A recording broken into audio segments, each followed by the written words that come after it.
Well, I do believe everyone contributes to the culture.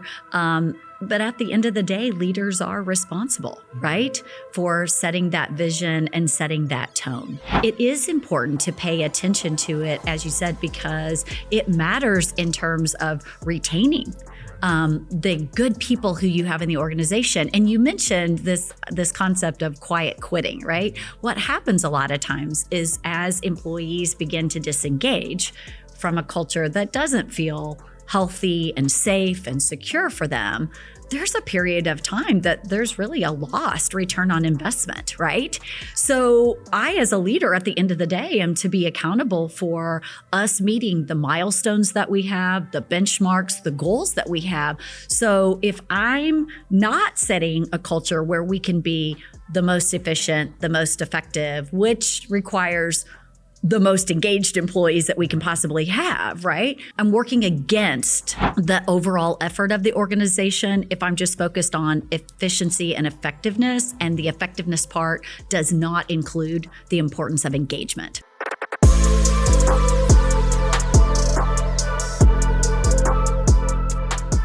How do you build a culture that people don't want to quietly quit?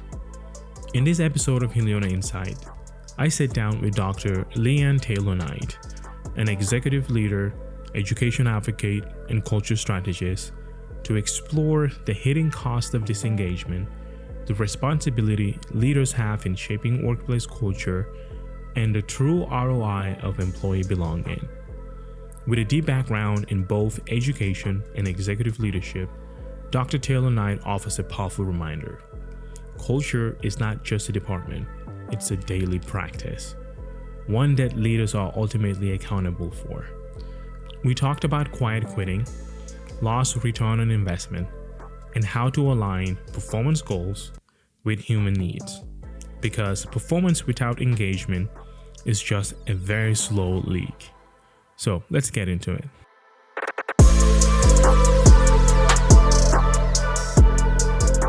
I want to talk about culture. Lately I've been hearing this term of people, they will say like the company is stuck when it comes to figuring out how to go about culture. And I want to get your perspective as someone who has been, focused in this space, and you've worked with a lot of entrepreneurs. Actually, just listened to your podcast this morning, and I enjoyed that conversation that you had with One Salting. Yes, cool name, Jonathan by the way. Javier of One Salting. Isn't that a great absolutely. name? Yeah. I know. And his mission is so amazing, to Right. try to help I would love people to meet him, when by the they way. are stuck, right? Because sometimes individuals are stuck too. Organizations can get stuck, individuals can get stuck. And so how do you help launch them out of that? Oh, I like that. You brought up the individual, because I was coming from like the company is stuck, but individuals make companies. And I kind of want to talk about the two areas. On the individual level, how do people get to that level where they feel stuck? And then on the company level, how does culture get to a point that it feels stuck and you just have all these toys that don't do anything? Yeah.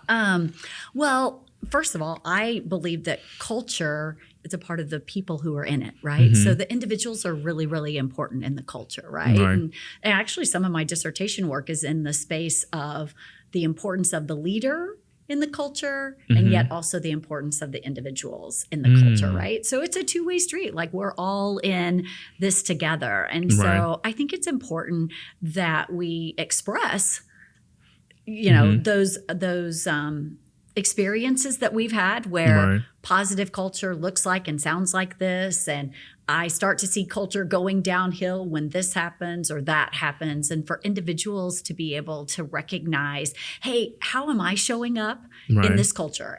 And am I a positive contributor to the culture that we have in the building or in the organization? And how can I show up to be that? But every single day, I think the leader does have to think about culture, right? We have to think about, how do we engender trust with the people who are a part of our teams? How do we show up with compassion? How do we present a place where it's stable, even when a lot of things are changing in our economy or might be changing in our organization? Organizations go through growth and change. So how do you have that sense of stability combined with trust and compassion, and then also generate hope? I think people who are in organizations where leaders are talking about the vision, the hope for the future, where we're going to be able to go. And Gallup's done some great research around this and say, hey, what do followers need from their leaders? Well, they need those things in terms of their culture. They need to know that they can trust the leaders. They need to know that there's a sense of stability. They need to know that there's compassion about them as individuals, but also that we have hope for this organization to go. And as individuals, we need to show up and think about, wow, how do I be value add in this space? How can I be trustworthy? How can I show compassion to others, have a sense of stability, and also get excited and show that there's vision and hope for the work that we're doing? Right. Huh, I like that. And as we were speaking, I started thinking, who is in charge of making sure the company has good culture? Because I know most of the time, whenever you hear culture or the conversation around it, it's coming from middle management or sometimes the teams. But on a higher level, let's say C-suite, most of the time I don't hear them talk about, culture in general. Normally it's ROI. Even me, the work that I do and the consultations that I do, usually the questions are always centered around how exactly does this work? Which I get it, because I also have people and I think about cost and like benefits all the time. But in that sense, who is in charge of culture? Is there should it be just focused on HR? Should it be focused on everybody in the organization, or should leadership actually take this on as this is our responsibility to make sure that our people stay with us, because they know how much it costs them when someone says, I'm not interested, which takes the time of them disengaging for months before they decide to leave. All that is cost. So I want in your own experience, and you can even talk about your own research or dissertation that you mentioned. I wish I knew about your dissertation. I would have made the whole conversation about that. But who is in charge of culture? Well, I do believe everyone contributes to the culture. But at the end of the day, leaders are responsible, right, for setting that vision and setting that tone. And it is important to pay attention to it, as you said, because it matters in terms of retaining the good people who you have in the organization. And you mentioned this concept of quiet quitting, right? What happens a lot of times is as employees begin to disengage from a culture that doesn't feel healthy and safe and secure for them, there's a period of time that there's really a lost return on investment, right? Big time. So I, as a leader, at the end of the day, am to be accountable for us meeting the milestones that we have, the benchmarks, the goals that we have. So if I'm not setting a culture where we can be the most efficient, the most effective, which requires the most engaged employees that we can possibly have, right? I'm working against the overall effort of the organization if I'm just focused on efficiency and effectiveness, and the effectiveness part does not include the importance of engagement of individuals. And so I think that we as leaders have that responsibility to the organization and to the goals that we have. People are our most important they're our most important asset in organizations. And the vast majority of leaders who I know will say, yes, the people are the most important asset to this organization. So how do we ensure that we provide, that it's a great place to work. Right. Yeah. I love reading the best places to work in KC. And I'm just a very critical guy in general, and and I have a team that's in charge of booking, and we have a few companies that we reach out that are the best places to work. And for example, your company, you guys were easy to talk to. Thank you. Very, very kind. And I talked to other companies, they were so mean. I was like, how is this best places to work? When the first experience that we had was someone just yelling at us sir, I'm sorry you are having a bad day, but how's your spirit right now? Are you okay? Yeah.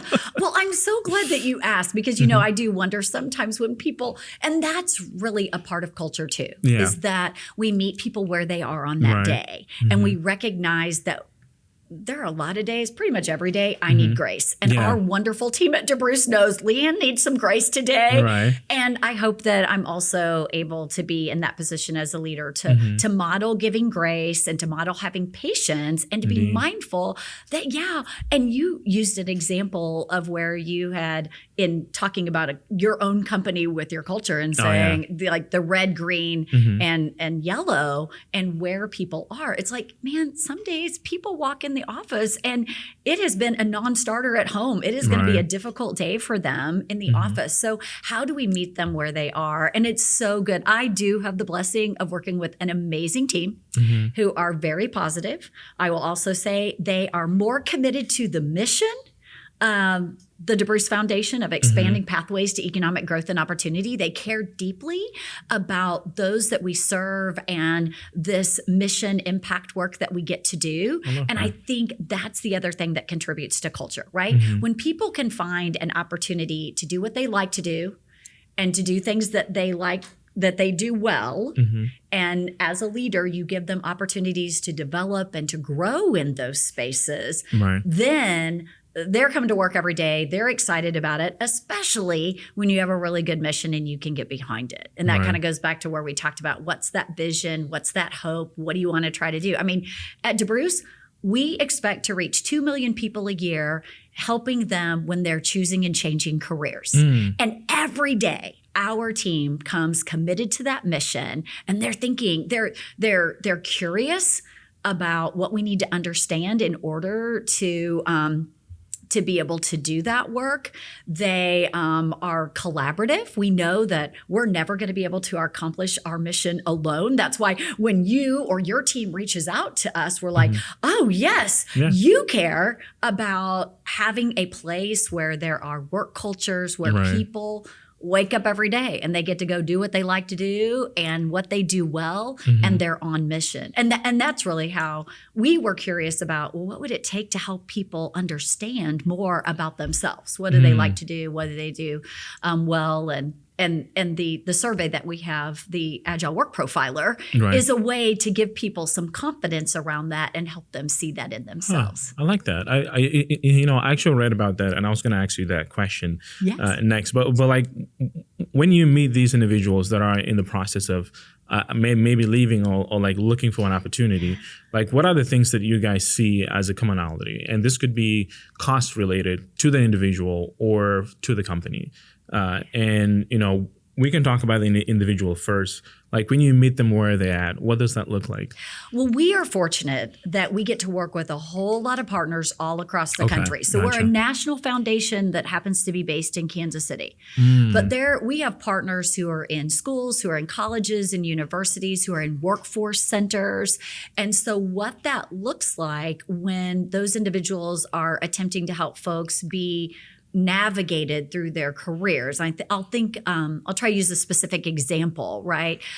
We've been working with the Department of Labor in the state of Maryland. And Maryland has quite a few people who experienced changes in their careers as some things changed in the federal government, right? In the beginning of 2025 and then across this time. And so it looks like when those folks show up in those workforce offices, what the folks in the Department of Labor said to us is they really don't know where to start. They thought they were maybe going to have a government job for their entire life. Now, that could be the same case if you were working in manufacturing. That could be the same case if you were working in another kind of business that shut down. You thought you were going to have that job forever. And that's just not the case, right? Our research and other research shows that we're probably going to have 12 or more careers across our lifetime. So we're going to have to pivot. We're going to have to change. And so what do people need at that moment in time? Well, they need to be able to assess themselves. Again, we call them the agilities. What do you do well? What do you like to do? Their work activities used in every single job in the economy. And we just, in 15 minutes, you can take the Agile Work Profiler and your ranked agilities at that moment in time. that helps you then use Career Explorer tools that we also have. And all of these are free. Like we're putting this out into the world as the DeBruce Foundation because this is how we know we can help expand career pathways. Right. So those folks in Maryland who never thought they were maybe going to have another job other than in government, they need to know how they bring value into the marketplace. And they need a boost of confidence, which is what the Agile Work Profiler does, and then helps them connect to, oh, wait, your set of agilities or your work activities that you've been doing, you'd like to do, you do well, those actually show up in these other industries, in these other kinds of jobs. Let's see where we as the Department of Labor can help you find on-ramps into those. That's powerful, but, you know, especially now, you know, I talk to so many different generations, and one of the biggest feedback that we get as a company is like a lot of these individuals are getting jobs and they just get assigned so much tasks with no training. With no structure within the workplace, because nowadays everyone wants to be a startup, like in LA or whatever, and have a cool vibe. So people are coming into work not realizing that they're getting so many different, sometimes up to 6 different generations in your workplace. And the work that you guys are doing is like, you know, creating an assessment or a plan for them to even know, how do I fit in a company? And I love that because that's like a huge cost right now for the individual that took time, maybe spent 3-6 months working there, and then they have to relocate because they don't like this job. Yes. And so I do want to get more info on that, by the way, because, you know, I had a call with like a government agency out in Ohio, and they have this program that they're launching. I don't quite understand it because their website was so bad. Everything about it was so bad. I was like, I don't even know what you guys want.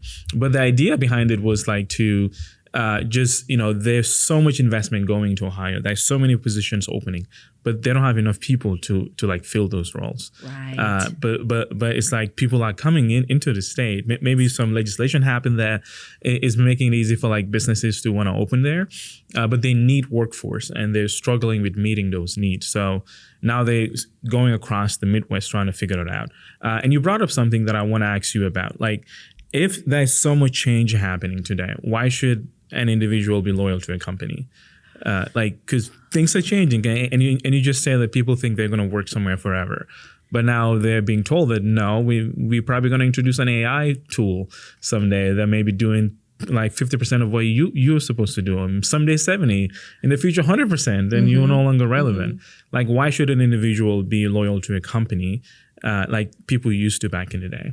Yeah. Why should an individual be loyal to a company? Well, I think this goes back to what we spoke about, which is actually, what does a company need to do to engender loyalty, you know, of its employees? And I think part of it is you've got to have something that they're doing that is worthwhile. Right? So as a company, communicating and messaging to your employees, you have an important role. Hey, we care about, you know, people first, and we care about being creative and being innovative, and we care about empowering you. And I think the companies that are going to get ahead in this workforce race that we have right now, which you are right, across industries, across different companies, there's a struggle for the workforce, and there will continue to be, as we have that demographic cliff of we don't have as many people who were born and who are coming into that workforce. So companies are caring about, how do I retain them? How do I upskill? How do I reskill? And so I think individuals will remain loyal to companies where the company assumes a growth mindset and says, okay, you are here. This is what you are doing today. And here are some opportunities that may come along in the next 6 months or in the next year. So employees are going to have to say, yes, I want to jump in. I want to learn that. I want to grow with that. And companies will have a responsibility to invest in their employees, right? So I really think it's reciprocal. So it's like, why should an employee stay loyal? You know, well, what's a company doing to engender that loyalty? And I do think there is something to be said for employees who are loyal. So what are the ways that you can also give them opportunities to grow and develop? And so I hope that those are the kinds of workplaces that we're creating and developing into the future. And, you mentioned AI. It may not be that AI is going to take your job, but someone who knows how to use AI might take your job. And so, all right, then it's going to be important. And some of there are some of us that are starting to look at which are the jobs where there's going to be the highest degree of integration of our work with AI, which will there be kind of like a mid-level and which will there be like a lower level, and understanding those kinds of careers and then understanding, hey, how do we help schools and colleges and workforce centers and other places on ramp and help people be prepared to continue to learn and grow. And like even with the AI thing, I hear a lot of companies say that same thing. Like the person using AI may be the one like replacing you. But we already have a problem where a lot of companies don't train their people at all. But when you say that, to like an employee, for example, a company is just saying that, like, how can they ensure that they can have training to train their people that they already have? Yes. Because sometimes when someone hears that, they're like, but we haven't had a single training the entire time that I've been here. And you're telling me someone who uses AI, how about you train me to use AI? Maybe then I'll be the person just keeping my job. As simple as that. Do you think we have a responsibility as co-workers and as peers to help one another of course learn new technologies and learn ways? And I'm trying to think then if we believe that, again, kind of how do I show up as an individual to support others in that, but also to express our voice to leadership. I want for the employees with whom I work to be really open and honest about, I'm excited about doing this new task, but I don't know how to do that. Exactly. Right? And so as an employee, how do you use your voice to share that? Now, we have to create really safe environments for that to happen, right? Because it looks like, oh, now I'm incompetent. As soon as so we have to create an environment where it is more important to me as a leader for you to share with me that you're excited about that next thing we're doing, but you don't know how to go about it and you need that training. And then let's work out together to understand what's your competency level and how do we now provide support. Because I bet it's kind of like when I was a teacher in a classroom. If one student had a question, I knew that there were many other students in that classroom who had that question. Right. If we see as employees, if we're an employee who has that question, if we're brave enough to stand up and ask that, then there may be others who go, oh, I feel the same way. Exactly. Now we can collaborate and cooperate together to solve that. Indeed. No, I mean, to your point, I was actually, this was like probably 7 years ago now. I was in a meeting where, I was probably like one of the youngest employee in the room.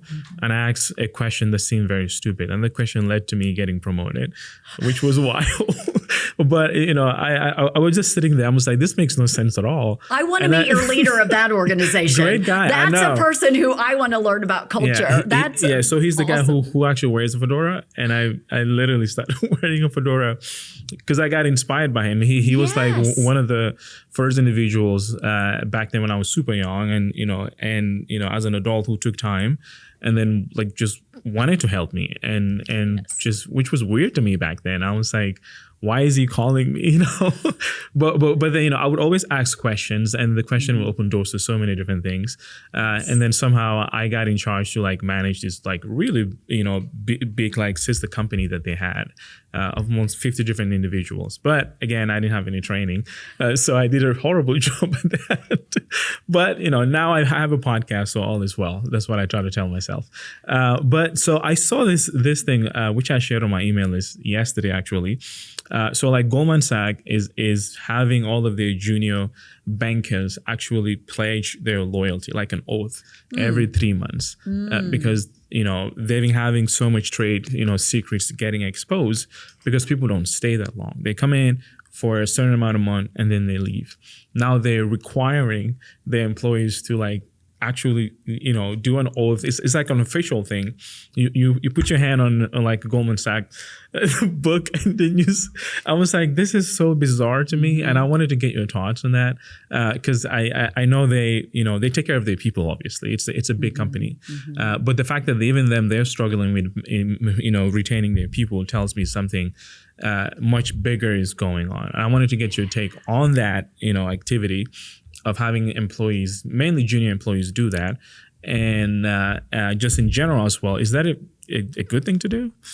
Well, I think it's an interesting experiment, right? And I also think that it is indicative of just where organizations and companies are overall right now, that they may be willing to take bigger risk and trying something like this and testing something like this than maybe they ever have before, because they're at such a situation and such a risk of, to the company. So I think, it's a big risk, and we'll find out if that experiment, how well that works. Right. I mean, I'm interested to watch that.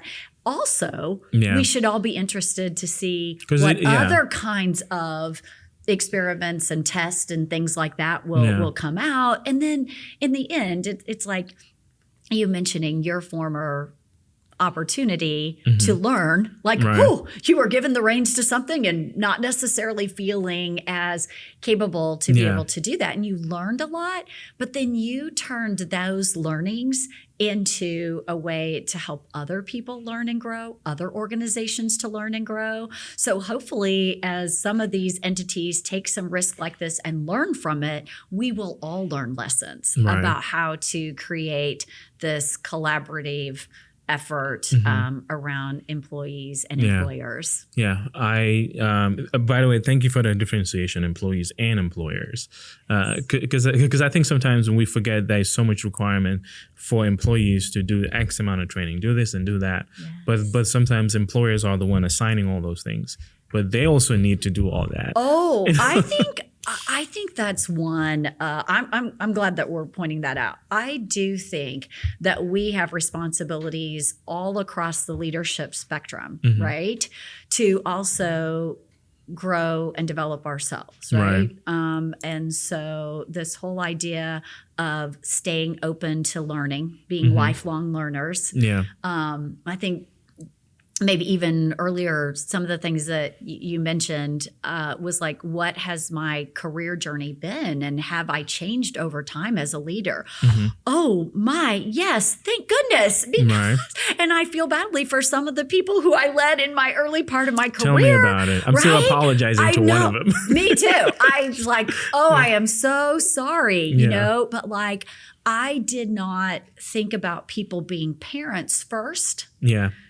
And being my employee second until a little bit later in life, and I was a parent. And then I was like, oh, wait a minute. No, there really is something about the fact that their childcare opens at this time and it closes at this time, and they need to be there to pick up their children. That is their responsibility, right? So I had a completely different appreciation for that once I became a parent.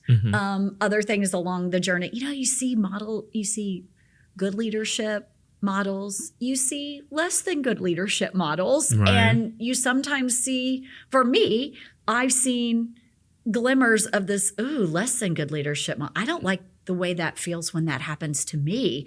Oh, goodness, Leanne, learn that. Don't ever do that to people who, so there have been some really good leaders who have modeled better behaviors and less than good behaviors to me. And some of the time it's just like, hey, God, what lesson am I supposed to be learning right now? And paying attention to those.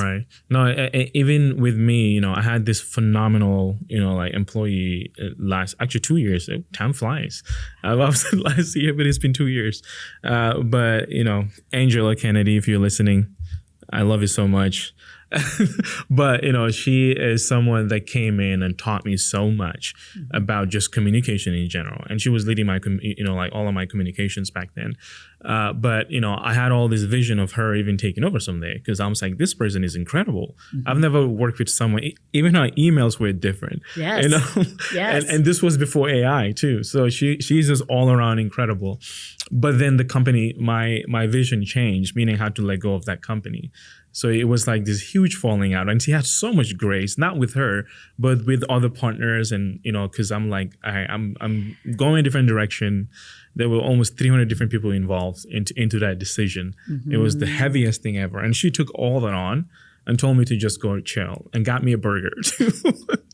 And then just handle everything. It was incredible. Well, it sounds like that was a moment of never burn a bridge. Yeah, I know. Right? So, and so, and people may not be comfortable with change, but let's go back to that, being trustworthy, being authentic, truth works, right?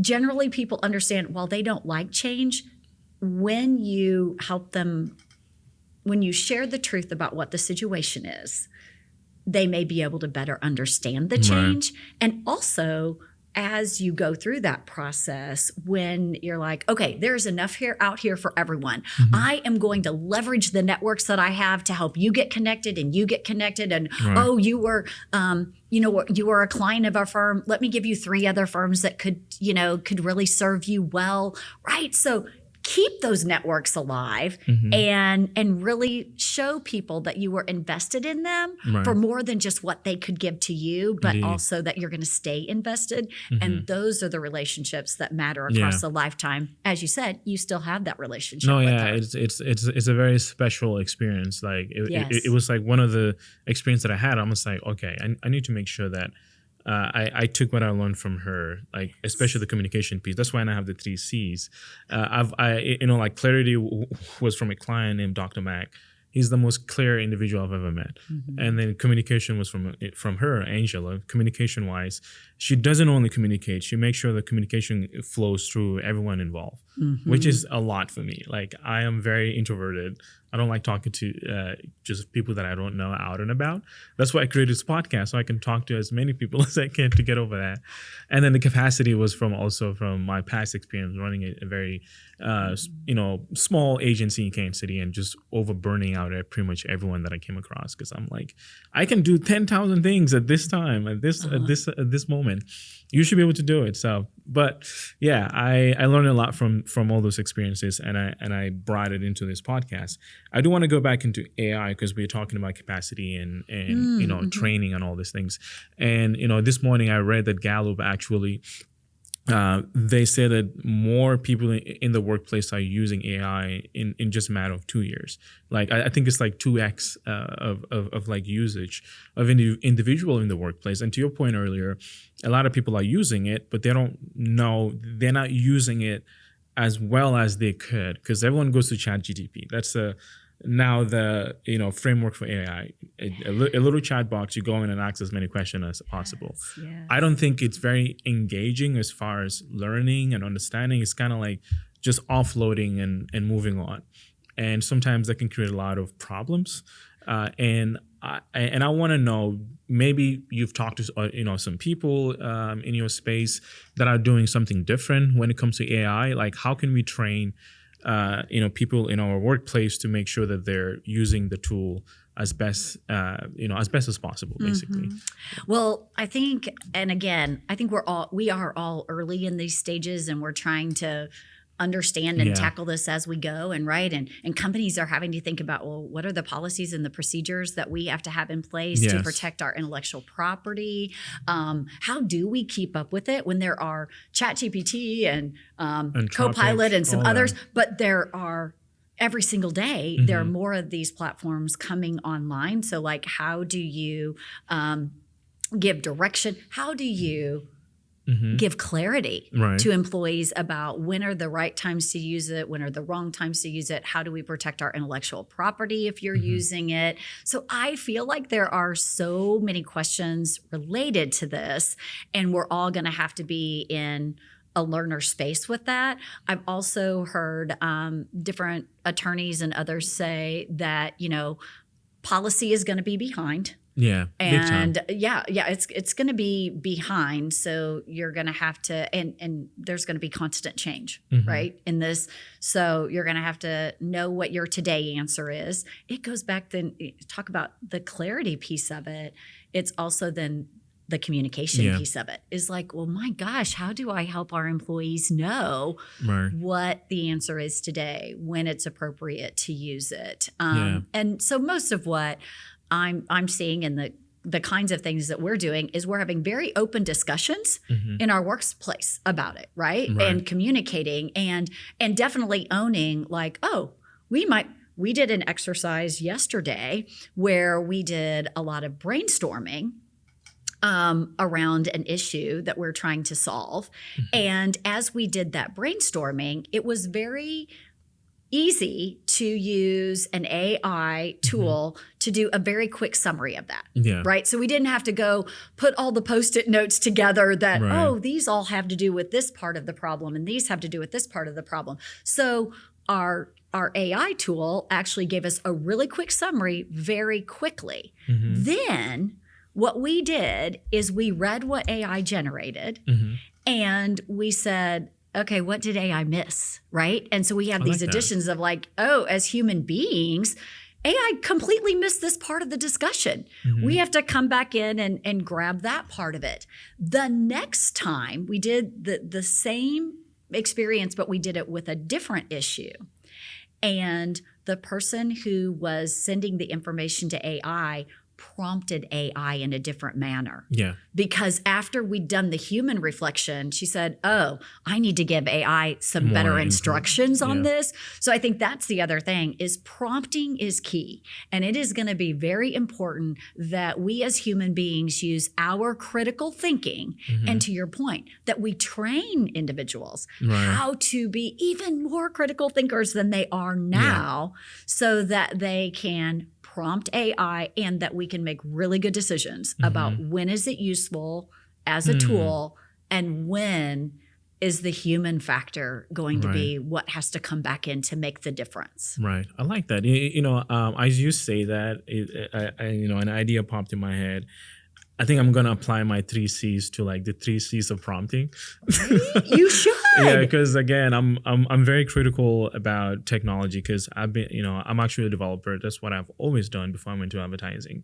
So I've built software in the past and now that I see AI coming in, there's so much vibe coding going on and I will review some code and I'm just like, this is the dirtiest code I've ever seen because people are just saying, hey, go back and do this. It's like, there has to be a problem when you prompt, and not only a problem, you also have to have who is impacted by this problem. Yes, and after that, also, what are the solutions right now? That's kind of like how I try to prompt as much as and my prompts are like a whole page long because I want to make sure that I cover all the bases. Because if you don't, then it just hallucinates and figure out, okay, well, how can I deliver this? Because that's its goal. It wants to deliver. It wants to help. But if you give AI all those 3 areas, it will actually take some time and actually think. So I feel like again in the workplace, I don't know how we can apply that in the way that we hire individuals from the beginning to before they even get the job. So I don't know what you guys have going on with the DeBruce Foundation. Is there anything specific that you guys are doing when you have that initial touch point with the individual, with everything going on right now to set them up? Yeah, well, again, we're so fortunate to work with excellent partners who are those frontline folks. And we do a lot of training with folks that we call like agility coaches. And so, but the kinds of work that our tools are intended to do is to actually help individuals, do some introspection, right? So I think that's the other thing that happens a little bit is when we start relying too much on technology, how much do we stop and do reflection and introspection. And so the Agile Work Profiler that we have is built in that space to basically help build your confidence, and then also to just really give you a language to be able to use and to walk yourself into like, okay, how do I have a better resume? How do I have a better LinkedIn profile? Right. And just kind of help me connect what I do well and what I like to do with the words and the things that are being used out there in particular industries. So, could AI be of assistance with that? 100%, right? Because when you get your results, I don't know if you've ever done this, like not only do you give AI prompts, but sometimes you direct AI to particular documents or information to use, right? And so this idea of, well, you could direct it to your results of the Agile Work Profiler and then actually use it to help generate a first draft of a resume or a redo of your LinkedIn profile. And then I'm just always going to say, and then after you do that, go back with the human eye and then get that, okay, how does this look? How does this feel? Does this really reflect me? Okay, we got to change a couple of these things here. But give it the results from the Agile Work Profiler and let it generate something that then you can ascertain how representative of that is. I like that. Of you is it. Yeah, especially like the introspective piece of it. Yes. Because I think in the job market, a lot of people go into it in like survival mode. So you are like taking a pause and actually have them go back into whatever state of mind they may be in and figure out, okay, let me just take a pause and actually answer these questions first before I figure out what job should I get, before jumping into some random company and be horrible being in that company because you're still in that survival mind. So thank you, thanks to you guys for doing that because I think there's not a much, organizations that have kind of like, I talk to a lot of like recruiting companies out there, and usually there's not like, I even made a joke where I was like, you guys should start doing podcasts with your potential candidates and get to know them, Yes. Because I feel like a lot can happen in a podcast. I'm not sure how policy plays in that, compliance and all that. But I think it'll be a fun way to just get to know one another before you throw someone into a job. Oh, that is a fascinating idea. Right? That'd be a fun risk for somebody to try and to test. Yeah, and to just see. be the guinea pig. Whoever is listening, try it out. Let me know. Well, and we just feel really fortunate at the DeBruce Foundation to be able to bring these tools in as a part of our charitable mission, for them to be tools that people can use across their lifetime too, right? Because we think about youth having to choose careers. We think about 20-somethings having to choose their first careers. But we also we want to have tools that, yes, you can use when you're in school, and yes, you can use when you're in your 20s. But like, what are the tools that you use when you're in your 30s and your 40s? And how do you continue to learn about yourself, how you've grown and changed across your career, and boost your confidence in those spaces. And so that's why it's like literally everything at DeBruce.org and agilities.org, it costs nothing. Everybody can use it, and you don't still have to have your old school email address, or you don't have to have the address that you were using when you were working at the particular recruiting company. Oh, nice. Okay. This is you can use it at any given point in time. Okay. Well, I'll have all these resources in the show notes. Oh, that'd be great. Yeah, so thank you for that. Send me as much as you have. And your dissertation, because I actually enjoy reading other people's dissertation. Besides my parents, you're going to be the third person that'll read my dissertation. Show separate from this, where I talk to therapists about their dissertation. I'll read all 100+ pages, and we break it down, because I feel like no one talks to people about their dissertation. No one does talk to us about our dissertation. We've spent so much time working on that. We do, and we care deeply usually about the subjects we study. So if you're open to it, I would love to have you again for that conversation. We could do that. Yeah, we do have a closing conversation that I like to ask, just to kind of bring you back to you as an individual, which is, I want to know, after everything that we've talked about today, like, how's your spirit right now?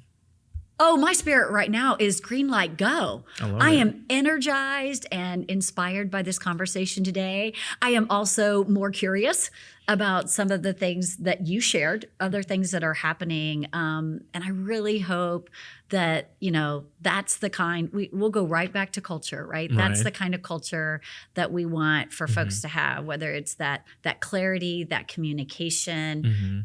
In our space, we think about curiosity and collaboration. And so I feel inspired to go back and do some more work in that effort towards our mission of expanding pathways to economic growth and opportunity, helping people who are choosing and changing careers. I love it. Well, thank you so much. I look forward to talking to you about your dissertation. I'm genuinely excited about that. Oh my gosh. But again, I'll have all the resources in the show note if you guys want to get in touch and ask questions if you're looking for a position as well. But again, thank you for coming in today. Thank you.